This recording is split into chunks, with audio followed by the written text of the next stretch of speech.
subjected to abject poverty and destitution. Riante Naidu, Johannesburg. Well, residents around Cosmo City are doing things a bit differently today. They are assisting in delivering a month's supply of food from various organizations using wheelbarrows. eNCA reporter Lindokuhle is at Msawawa informal settlement, and he joins us now for an update. Good afternoon to you, colleague. Let's talk about the activities that are currently taking place from where you're standing. I see that community members have taken, measures into their own hands to assist where they can, and they're using quite an interesting little innovation there.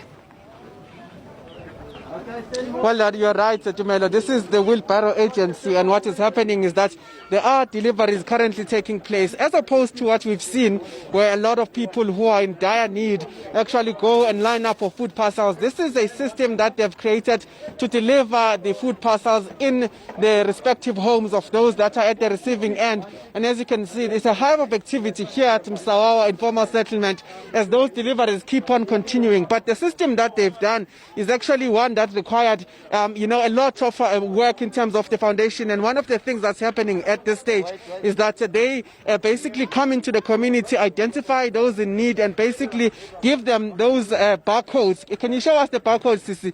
Give them those barcodes to identify where the food will be delivered. And therefore, after that, they basically just come and scan some of these barcodes. Of course, identification is also one of those factors that comes into play. But this is a system that they found to say that people will wait inside their houses, and the deliveries, the food parcels, the relief will come to them at the comfort of their own homes. Of course, making sure that there are no public gatherings, and that this is done by many of those that are volunteering. The volunteering aspect of it, Tumelo, is that anyone who has a wheelbarrow from the community basically comes and is then able to register and works for this particular foundation. And what happens is that for every wheelbarrow they deliver, they get 20 Rand commission. So it also gives them an incentive to actually come and do this work. But you can see those visuals showing you exactly how this is working out at this stage. Sure. I mean, there's so much to really appreciate in what you just told us there, Lindo. I mean, for instance, eliminating that whole process of people standing in long queues for hours on end. Yeah. I remember the other site where you had people walking a very long distance, right, and even having to run. Now it's integrating issues of technology and using the QR code, I believe it's what it's called. Who is this organization that's behind this initiative?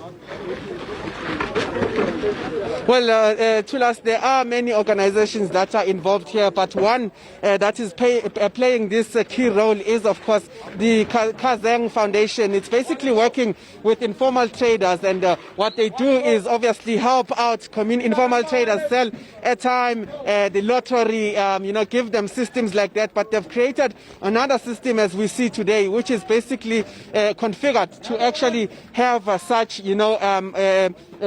this particular system enabled. And what they're basically doing is ensuring that those who are at the receiving end get the food parcels, and those who are delivering are actually delivering. It's also a payment system. The guys that are actually delivering these things are then able to go to any local shop, any local vendor, and claim all of the money that they've been using based on the system that's been at play here. But certainly a lot of organizations, we've also been told that the social development in Gauteng is also party to some of these operations taking place. But certainly one of those innovative ways in which they found to ensure that no public gatherings are seen, that the spread is not at a threat, particularly because of those gatherings you see. And this is how they found a solution to us.